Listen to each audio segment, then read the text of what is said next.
कौन कुर्सी पर काबिज होगा, लड़ाई इसी की है। और ये एकता मजबूरी की एकता है। नीतीश कुमार कभी भी नहीं छोड़ने वाले हैं। जब तक उनका दूसरा कुर्सी पक्का नहीं होगा, वो बिहार को किसी भी हालत में नहीं छोड़ेंगे। नीतीश कुमार के साथ प्लस पॉइंट ये है कि इनका किसी नेता के साथ बहुत कटु संबंध नहीं है।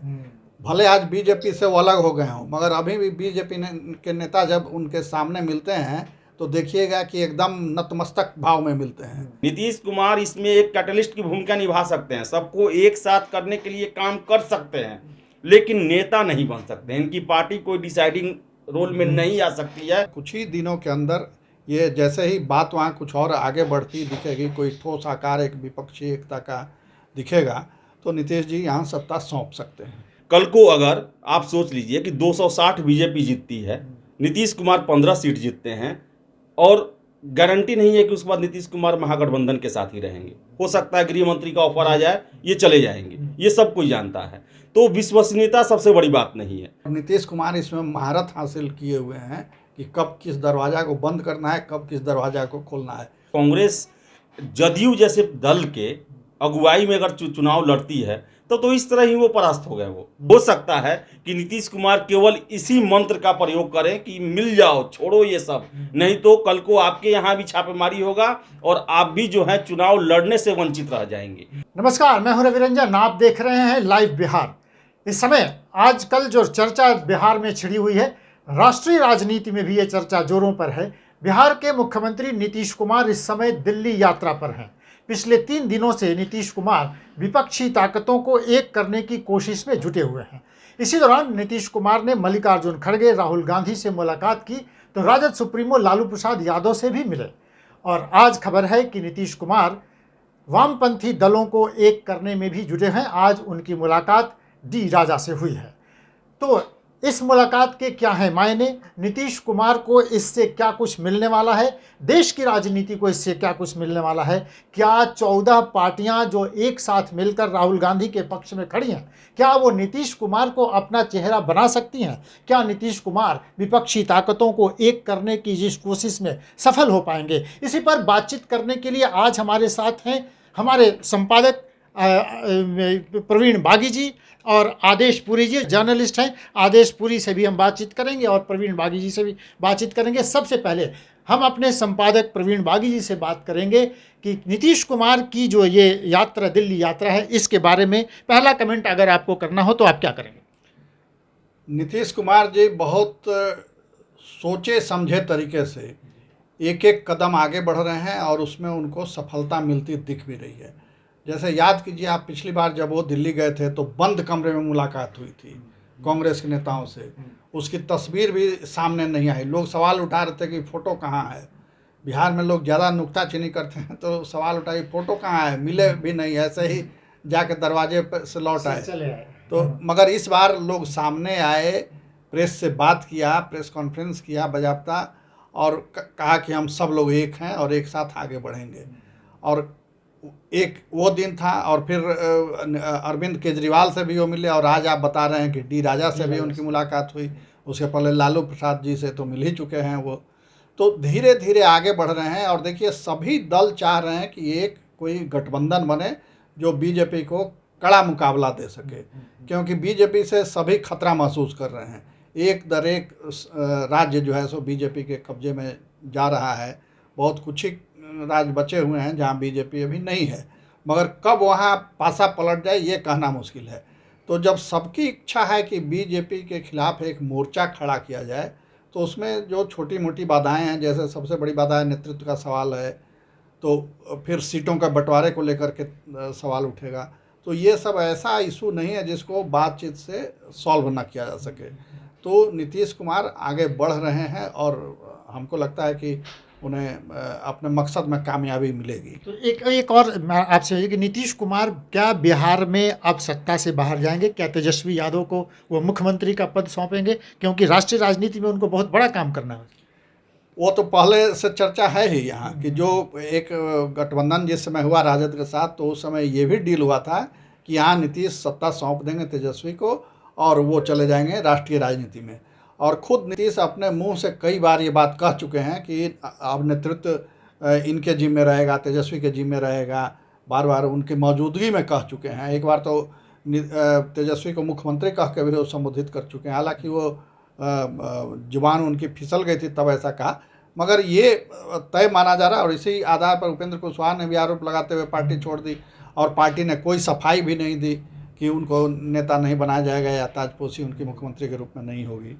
तो ये माना जा सकता है कि अब कुछ ही दिनों के अंदर ये जैसे ही बात वहाँ कुछ और आगे बढ़ती दिखेगी, कोई ठोस आकार एक विपक्षी एकता का दिखेगा, तो नीतीश जी यहाँ सत्ता सौंप सकते हैं।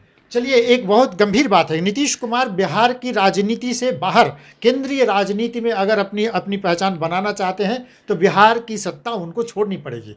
लेकिन उस पर अंकुश किसका होगा? क्या नीतीश का? नीतीश एक ऐसे नेता हैं जिनकी पार्टी बहुत छोटी है, उनके पास पार्टी नहीं है। अभी चर्चा जोरों पर है कि उनके कई सांसद उनसे किनारा करके बीजेपी के संपर्क में है। तो नीतीश कुमार एक ऐसी पार्टी के नेता हैं जो पार्टी बहुत छोटी है और जिसकी अभी कोई महत्व उसका नहीं है। तो क्या ऐसे में नीतीश कुमार को राष्ट्रीय राजनीति में कोई पहचान मिल पाएगी जिनकी पार्टी ही नहीं है? देखिए, सबसे पहले तो आपको बता दें कि सर ने कहा कि छोड़ सकते हैं सत्ता। नीतीश कुमार कभी भी नहीं छोड़ने वाले हैं। जब तक उनका दूसरा कुर्सी पक्का नहीं होगा वो बिहार को किसी भी हालत में नहीं छोड़ेंगे। दूसरी बात इसमें है कि जो विपक्षी एकता की बात चल रही है, तो नीतीश कुमार का जो दबा हुआ इच्छा है इसे पूरा होते हुए नहीं दिख रहा है। जैसे कि उनको प्रधानमंत्री बनना है, हालांकि वो बोले नहीं हैं, वो ये कहते हैं कि हमें मिलकर बीजेपी को हटाना है। उस प्रयास में लगे हुए हैं और अभी इसमें सकारात्मक उनको फ़ायदा हो रहा है। और रहा बात इनकी पार्टी का, तो देखिए नीतीश कुमार अगर प्रधानमंत्री उम्मीदवार बनाने का कोशिश राजद, जदयू ये लोग तो लगे हुए हैं, लगातार बोलते ही रहते हैं कि ये बने। लेकिन सबसे बड़ी बात है कि आखिर इनके नाम पर राष्ट्रीय राजनीति में कैसे कुछ हो सकता है। सबसे पहली बात, इनका पूरा राजनीतिक जो सफ़र रहा है वो तो बीजेपी के साथ रहा है, ऊपर से अविश्वसनीय है, हमेशा ये पलटी मारते रहते हैं। कल को अगर आप सोच लीजिए कि 260 बीजेपी जीतती है, नीतीश कुमार 15 सीट जीतते हैं और गारंटी नहीं है कि उसके बाद नीतीश कुमार महागठबंधन के साथ ही रहेंगे। हो सकता है गृह मंत्री का ऑफर आ जाए, ये चले जाएंगे, ये सब कोई जानता है। तो विश्वसनीयता सबसे बड़ी बात नहीं है।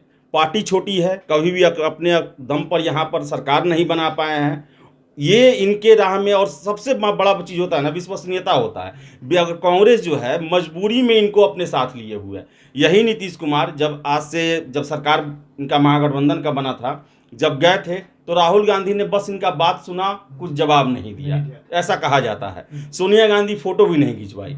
लेकिन परिस्थिति बदला और ये परिस्थिति इनके सहयोगी राजद के साथ भी बदला कि उन पर ईडी सीबीआई का शिकंजा कसा, पूरा फैमिली जेल जाने का नौबत आ गया है। तो उनको भी है कि कम से कम बिहार में सरकार बचा रहे। और कांग्रेस पर भी देखिए कि राहुल गांधी पर उन पर सदस्यता भी इनका खत्म हो गया, उन पर बहुत बड़ा संकट है। और यही संकट का कारण है कि जब नीतीश कुमार दिल्ली पहुंचते हैं तो राहुल गांधी उनसे मिलने के लिए आते हैं और साथ में पीसी भी करते। एक मैसेज दिया जाता है कि नहीं, अब वो समय आ गया है कि अब हम लोग को साथ होना ही पड़ेगा। सुप्रीम कोर्ट भी हम लोग को न कह चुका है। जब आपके जो नेता हैं अरविंद केजरीवाल, उनके अंडर में जब गया 14 दल का वहाँ पर याचिका गया, उसे खारिज कर दिया गया, तो इनके पास आ गया कि अब एक ही रास्ता है कि जनता के सामने जाना, उसके लिए हमें एक होना ही पड़ेगा। देखिए, नीतीश कुमार इसमें एक कैटलिस्ट की भूमिका निभा सकते हैं, सबको एक साथ करने के लिए काम कर सकते हैं, लेकिन नेता नहीं बन सकते। इनकी पार्टी कोई डिसाइडिंग रोल में नहीं आ सकती है, क्योंकि इनका जनाधार बिहार में ही खिसकते जा रहा है। चलिए, एक और महत्वपूर्ण बात हम अपने दर्शकों को बताते चलें कि पूरे देश में 200 सीटों पर कांग्रेस से सीधी टक्कर बीजेपी को हमेशा ही रही है और होती है।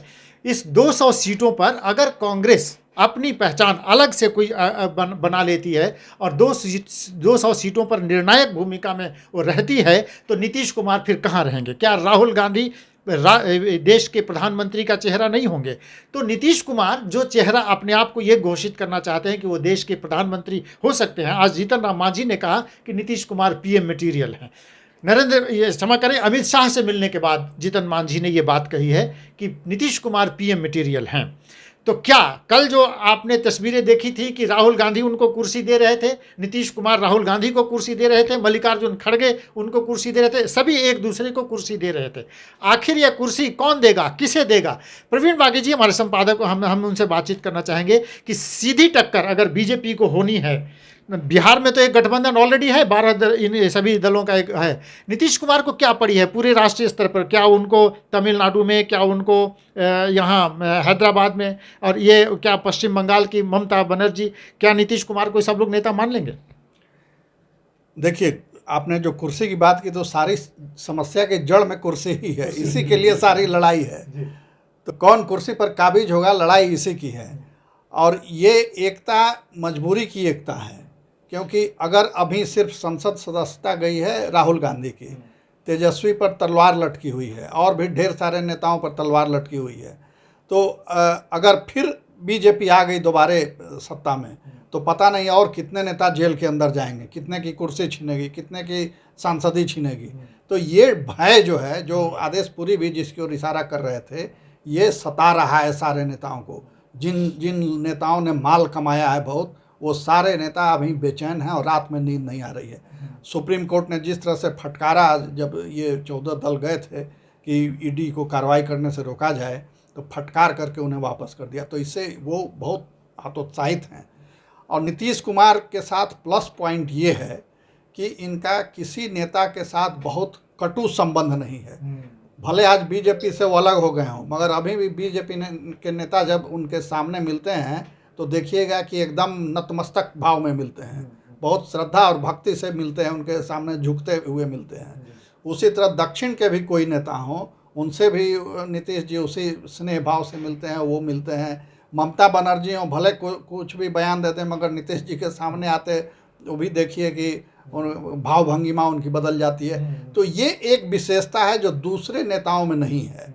ये सबसे बड़ा प्लस पॉइंट है, और इसीलिए नीतीश जी हमको लगता है कि अपने अभियान में सफल होंगे कि किसी से इनका सीधा कंट्रास्ट या डायलॉग बंद होना ये नहीं है उनका, सबके साथ बातचीत है। चलिए, एक और, जैसा कि प्रवीण बागी जी ये कह रहे हैं कि नीतीश कुमार की एक छवि है, वो सभी नेताओं से उनका आत्मीय व्यवहार है, और उस व्यवहार के कारण एक ज़माना था जब विश्वनाथ प्रताप सिंह इसी तरह से एक नेतृत्व उभर कर सामने आ गया था। आदेश पुरी जी से अभी इस बातचीत से पहले जो हम लोग बातचीत कर रहे थे कि कौन नेता होगा, नेतृत्व कहें, क्या नीतीश कुमार को नेता मान लिया जाएगा? हम आपको ये कह रहे हैं कि विश्वनाथ प्रताप सिंह को नेता मान लिया गया था, अचानक वो निकले थे उसमें से। क्या इस तरह की कोई संभावना आपको दिखती है कि नेतृत्व अपने आप बनेगा और विपक्षी पार्टियों के नेता नीतीश कुमार बन जाएंगे? देखिए, आपने सर से एक प्रश्न पूछा कि कुर्सी कौन किसको देगा। न नीतीश कुमार बिहार में तेजस्वी को कुर्सी देने जा रहे हैं, न कांग्रेस केंद्र में नीतीश कुमार को कुर्सी देने जा रही है। आप ही सोचिए ना सर कि अगर कांग्रेस जदयू जैसे दल के अगुवाई में अगर चुनाव लड़ती है तो इस तरह ही वो परास्त हो गए। वो तो पहले ही मैदान में आने से एक राष्ट्रीय पार्टी जिसने इतना दिन शासन किया, वो अगर एक वैसे दल जो कि कभी भी अपने दम पर एक राज्य में सरकार नहीं बना पाई है, जिसकी विश्वसनीयता पर कभी विश्वास नहीं किया जा सकता है कि वो आज आपके साथ है कल को किसके साथ रहेंगे, उनकी अगुवाई में अगर वो लड़ेंगे तो कांग्रेस और बाकी दल जो इसी पर ये हो जाएंगे। और सर ने कहा कि नीतीश कुमार का जो संबंध है बड़ा ही किसी से कटु नहीं है, लेकिन इसमें सबसे बड़ा यही बात है कि सारे दलों को पता है कि नीतीश कुमार पर विश्वास नहीं किया जा सकता है, वो विश्वासी नहीं है। और राजनीति में विश्वास बहुत बड़ा चीज़ होता है। लेकिन सर ने एक और चीज़ कहा कि केंद्रीय एजेंसियों के दुरुपयोग का सवाल है। वो ऐसा एक समस्या है जो कि सबको एक मंच पर लाने को मजबूर कर सकता है, और हो सकता है कि नीतीश कुमार केवल इसी मंत्र का प्रयोग करें कि मिल जाओ, छोड़ो ये सब, नहीं तो कल को आपके यहाँ भी छापेमारी होगा और आप भी जो है चुनाव लड़ने से वंचित रह जाएंगे।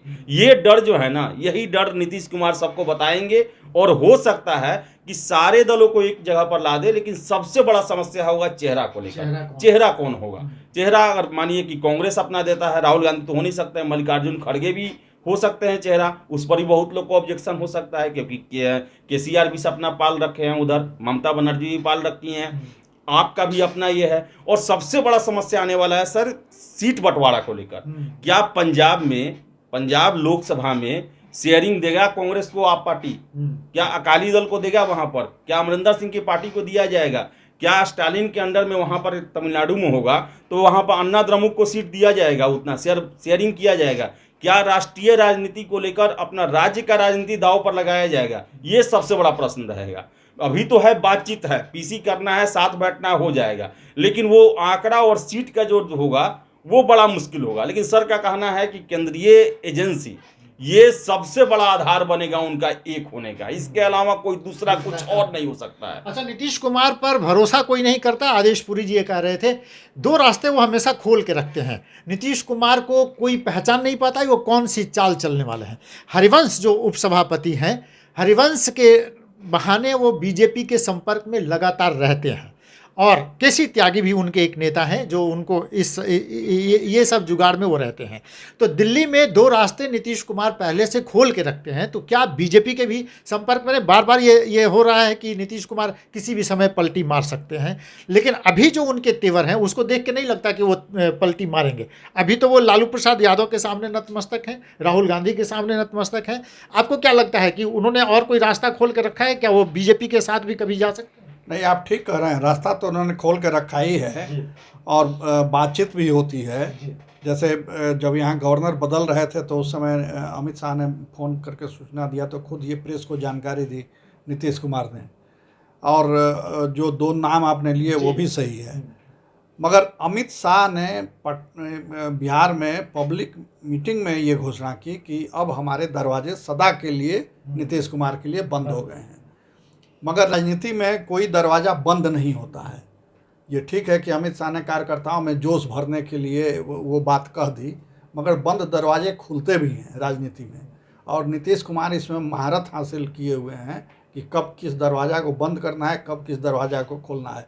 नीतीश कुमार ने भी विधानसभा के फ्लोर पर कहा था कि मिट्टी में मिल जाऊंगा मगर भाजपा के साथ नहीं जाऊंगा, पहली बार जब अलग हुए थे, फिर दोबारा आ गए। तो राजनीति यही जोड़ तोड़ का खेल है, और इसीलिए पॉलिटिकल पार्टी बनी ही है। उसका लक्ष्य है किसी तरह से सत्ता प्राप्ति। तो सत्ता प्राप्ति में चाहे किसी का पांव छूना पड़े, किसी की पिटाई करनी पड़े, वो सब जायज़ है राजनीतिक दलों के सिद्धांत के अनुसार, और वो इसमें सफल भी होते हैं करने में। तो नीतीश कुमार जी और बीजेपी अगर परिस्थितियां बनेंगी तो फिर एक हो सकते हैं, इसमें कोई दो राय नहीं। कोई उनका पर्सनल झगड़ा तो है नहीं, ये सिद्धांतों की लड़ाई है, कुर्सी की लड़ाई है। अगर कुर्सी में मान लीजिए शेयरिंग की ज़रूरत पड़ी, शेयर आपने दे दिया तो सब आपके मित्र हो जाएंगे, शेयर नहीं दिया तो सारे लोग दुश्मन होंगे। पार्टी के अंदर भी दुश्मनी हो जाती है, जिनको टिकट नहीं मिला या एमएलए जीत के आए तो मंत्री नहीं बनाया, सांसद बने तो मंत्री नहीं बनाया, तो वो भी खपा हो जाते हैं। तो ये मिलना बिछड़ना चलता रहता है राजनीति में। चलिए, हमारी ये बातचीत आपको कैसी लगी? बिहार के सियासी गलियारे में जो हलचल है उस पर हमारी नज़र है। लाइव बिहार पर इस तरह की बातचीत को देखने के लिए आप जुड़े रहिए लाइव बिहार के साथ। हमारे चैनल को आप जल्दी से सब्सक्राइब कीजिए और उसके बगल में जो बेल आइकन है उसको भी दबाइए ताकि आपको समय समय पर नोटिफिकेशन मिलता रहे। जुड़े रहिए लाइव बिहार के साथ। नमस्कार। लाइव बिहार यूट्यूब पर सब्सक्राइब और फेसबुक पर लाइक ज़रूर करें।